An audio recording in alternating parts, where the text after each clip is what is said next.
Hola amigos, ya estamos de nuevo aquí con otra reseña más de libros. En esta ocasión nos encontramos con el trabajo de un autor japonés, para no variar. Regresamos al trabajo de autores japoneses. En esta ocasión es Junhiro Tanizaki. El título de la obra es Siete cuentos japoneses, que de hecho es una compilación de historias cortas, de cuentos de él, publicadas en distintas fechas.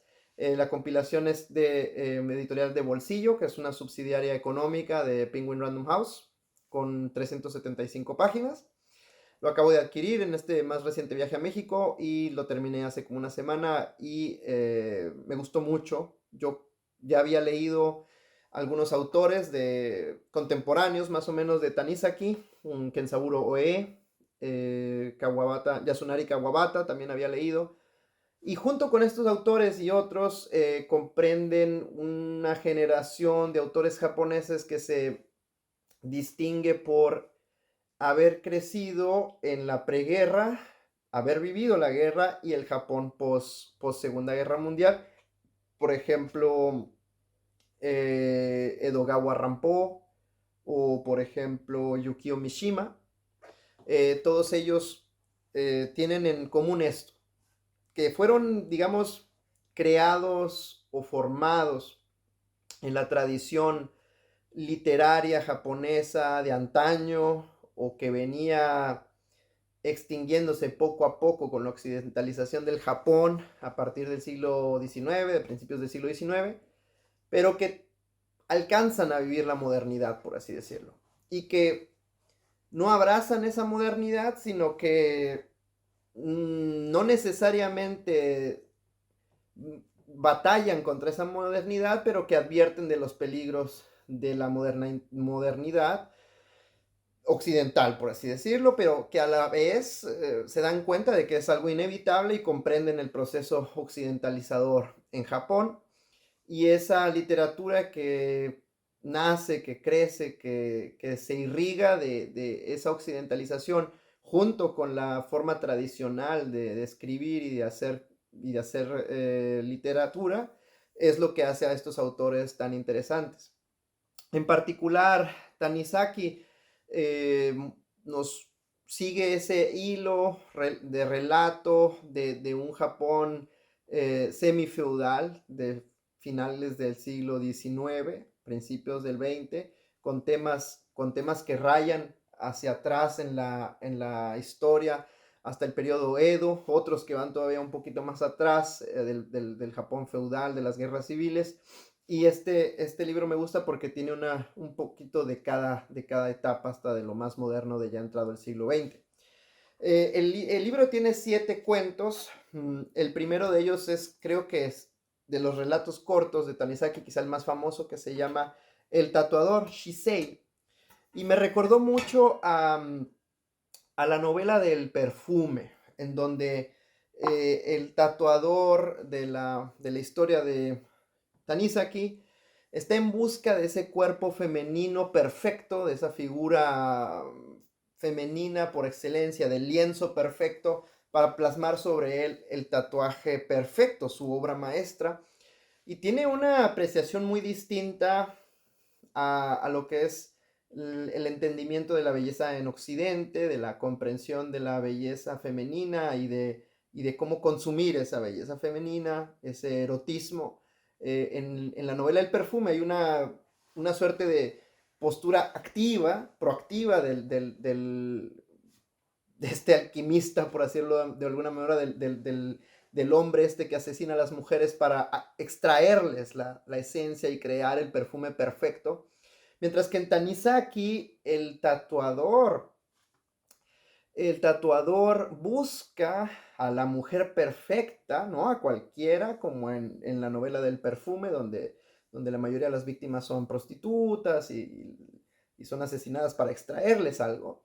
En la novela de Tanizaki, en el cuento corto, el tatuador busca la belleza ya perfecta y le agrega su obra, le agrega su propia, se entrega a sí mismo para perfeccionar aún más esta forma ya de por sí perfecta, vaya la redundancia, de esa mujer. Dice dice Tanizaki, cito, para su experta mirada, la del tatuador, un pie humano era tan expresivo como un rostro. Aquel era el colmo de la perfección, el de la mujer. Dedos exquisitamente cincelados, uñas como las iridiscentes conchas del acantilado de Enoshima, un perlado y redondeado talón, la piel tan lustrosa que parecía bañada en las límpidas aguas de un manantial de montaña. Se trataba, en fin, de un pie digno de ser nutrido por la sangre de los hombres, de un pie hecho para pisotear sus cuerpos. Tanizaki describe a esta mujer como algo, un objeto de contemplación perfecta, y que tan perfecto es que inclusive su pie es objeto de adoración y debería de estar hecho para pisotear el alma de cada hombre. Así lo ve el tatuador al menos. Y a la hora de plasmar el tatuaje en la piel de esta mujer perfecta, nos dice Tanizaki, cito, sintió que su propio espíritu se disolvía en la tinta negra de polvo de carbón con la que manchaba la piel. Cada gota de cinabrio, ryukyu, con que iba mezclando el alcohol y atravesándola, era una gota de su propia sangre. Veía en sus pigmentos los matices de sus propias pasiones. Decía, tenés que sufrir, la araña tiene entre sus garras. La araña te tiene entre sus garras, puesto que es una araña la que le tatúa a la mujer esta, a su lienzo perfecto, se la tatúa en la espalda y al final le dice, um, al final le dice, silenciosa la muchacha asintió y dejó resbalar el kimono de sus hombros. En ese preciso instante, su espalda, esplendorosamente tatuada, recibió un rayo de sol y la araña se coronó de llamas. Es cuando la chica le deja ver por única y última vez el trabajo que el tatuador había hecho bajo su espalda. Entonces aquí hay una aproximación distinta a la que tenemos en el relato occidental del perfume, donde la belleza de la mujer es consumida por el hombre, es, entre comillas, utilizada, en tanto que en Tanizaki es admirada y es perfeccionada por una adoración del ente masculino. Después de ahí viene el relato terror, que es sobre la ansiedad, básicamente, un ciudadano japonés, un hombre ya adulto, que tiene terror a subirse al tranvía. Me recordó mucho a los problemas de gente con ansiedad, a distintas con problemas, ¿no? Como las conglomeraciones de personas, subirse a un avión, etcétera. Y yo pensé que la descripción más buena que había leído o práctica, digamos, de la ansiedad que había leído en la literatura era de Guy de Maupassant, o Guy de Maupassant, algo así se pronuncia, en un relato corto que también es sobre la ansiedad, que se llama La Orla. Y ahora que leí este terror de Tanizaki, me gustó más, inclusive, lo que nos dice sobre este ataque de terror o de miedo que quizá algunos de nosotros hemos experimentado, que es producto de la ansiedad. Dice, y encima el tren, con absoluta indiferencia y tremenda energía, se lanza por los raíles a toda velocidad. ¿Qué vale la vida de un ser humano? Parece preguntar, vomitando como un volcán su humo hollinoso y rugiendo a lo largo de su osado y cruel camino, se lanza ansioso, implacable, hacia los túneles color azabache, a lo largo de vacilantes puentes de acero, cruzando ríos a través de praderas, bordeando bosques. Los pasajeros, también ellos, parecen demasiado indiferentes mientras leen, fuman, descabezan un sueño o hasta contemplan por la ventanilla el panorama que se desarrolla vertiginosamente. ¡Socorro, me muero! Grito en mi interior, poniéndome pálido y jadeando como un embargado por un fatal paroxismo. Corro al lavabo, zambullo la cabeza en agua fría o me agarro a la ventanilla y doy patadas en el suelo agitándome con frenética desesperación. Pero en todo caso me las arreglo para controlarme hasta la parada siguiente. Salgo dando tastapiés, ofreciendo un doloroso y deplorable aspecto, y me abro camino a duras penas desde el andén hasta la puerta de salida. Tan pronto como abandono la estación, el pulso se me tranquiliza con absurda rapidez y las sombras de mi ansiedad desaparecen una tras otra. Es inclusive cómico, pero interesante y muy real, muy mundano el relato que hace Tanizaki sobre el terror. El relato tercero se llama El ladrón y es sobre un chico en un colegio que es un ladrón sin que sus compañeros lo sepan y nos habla sobre la moralidad dentro de la inmoralidad, cómo algunas personas pueden tener un aspecto de su psique que no distingue del bien del mal, aun y cuando en otros aspectos o en la generalidad de sus actos y acciones y sus pensamientos siguen manteniendo esa distinción entre el bien y el mal, de mantener una moral más o menos dentro de los parámetros aceptables y la vergüenza que acarrea el ser descubierto en este cierto aspecto que sale, que desatina con la moral aceptada por el resto de la población. Es un buen relato, corto, pero me parece muy, muy bueno. El relato siguiente se llama Auguri, que es de una chica que tiene pues, por así decirlo, un padrote, ¿no? Un hombre que la consiente y que le compra todo lo que quiere y van de compras a buscarle el mejor atavio para la ocasión en una tienda occidental. Y otra vez, en este relato, Tanizaki nos muestra esa parte, ese aspecto de la cultura japonesa en tanto relativo a lo erótico, no como un erotismo voluptuoso, netamente carnal físico del occidente, sino ese erotismo contemplativo, casi sacramental, ritual, de observar, inclusive voyerista, de observar el cuerpo femenino, de las sensaciones, de la piel con distintos textiles, la seda, el algodón, inclusive en otros relatos que hablaremos enfrente, casi un tanto rozando al sadismo, a lo que es otras prácticas, pero en sí el relato se trata de esto, de la contemplación de la belleza y es también corto, interesante.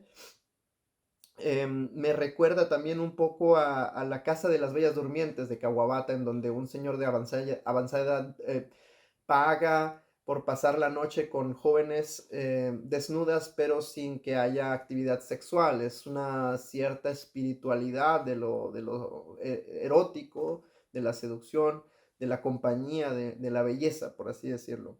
Em, el siguiente relato es el cuento del hombre ciego y es el cuento que más atrás al tiempo nos lleva en la época medieval de Japón, donde un siervo de la gleba de la aristocracia japonesa, pues básicamente devociona su vida entera al servicio de su ama y la sigue a través de sus vicisitudes y sus derroteros por la vida, al final dándose cuenta que todo su esfuerzo ha sido más o menos en vano cuando los descendientes de esta ama lo, lo, pues lo desechan al final de su vida útil. Es un relato que para mí es interesante en cuanto a las relaciones feudales de la gleba con la aristocracia japonesa y del código de la servilidad, de toda esta idea del honor, del honor de servir, ¿verdad? De este muy confucianista modo de pensar en el feudalismo japonés y que se expresa muy bien también en el cine de Kurosawa, ¿no? Del relato de los siete samuráis y etcétera. Así que también es un relato interesante, un poquito más flojo que los demás, es el más largo también. Y después viene un relato muy interesante, un cuento que se llama El retrato de Chungkin, que también tiene, por cierto, adaptación del cine. El tatuador tiene adaptación del cine y también esta que se llama Chungkin Show, es una película de 1976 que quiero ver porque el relato me gustó.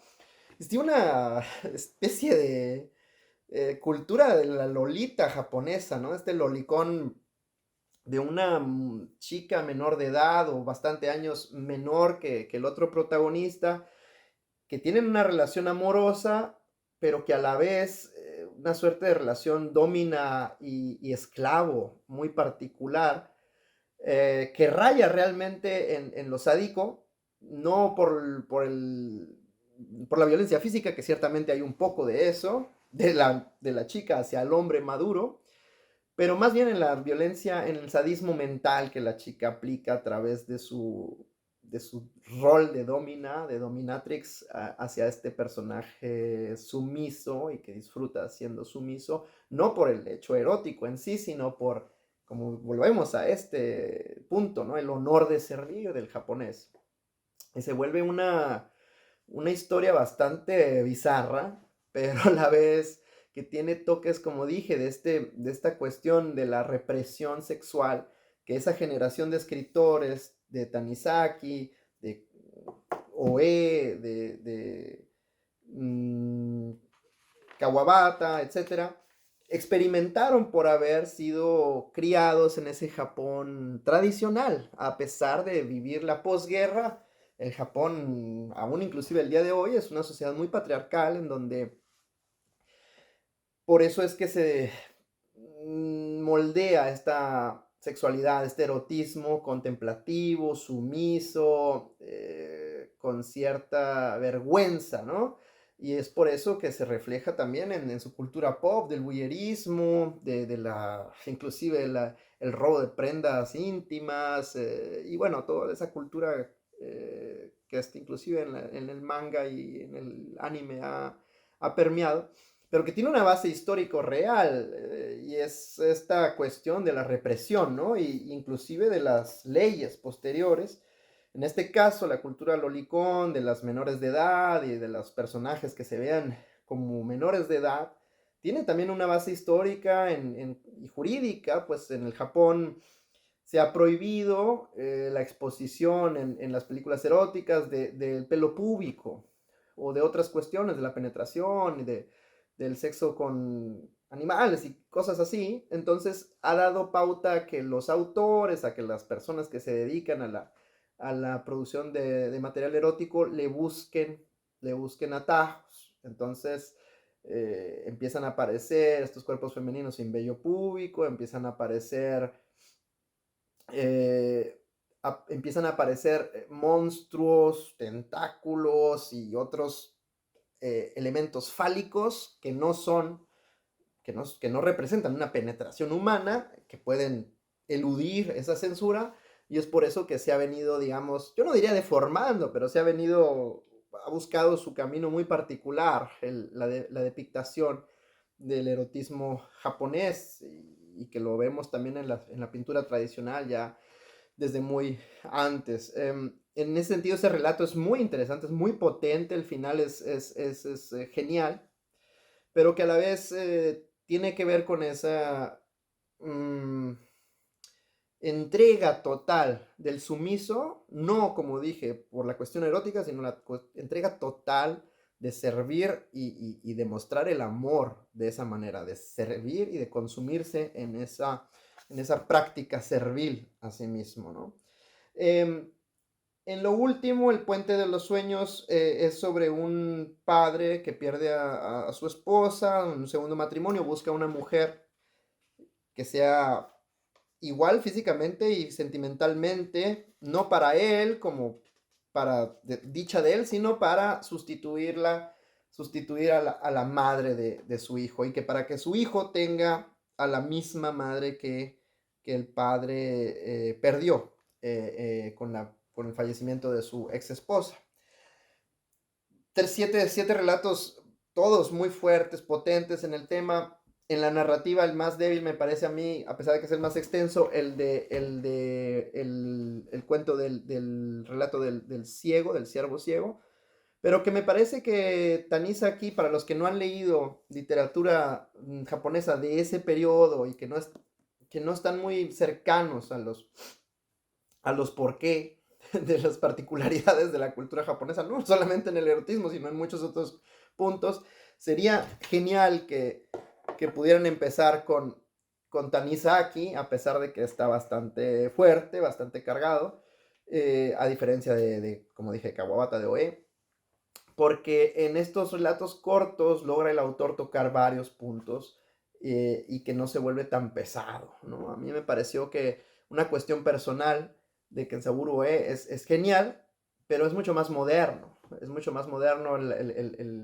la premisa también, y no depicta, no muestra bien ese Japón que está en esa encrucijada entre lo tradicional y la occidentalización, la modernidad, que ya, por ejemplo, con Murakami podemos ver que inclusive algunos críticos dicen lo único japonés de Murakami es que nació en Japón.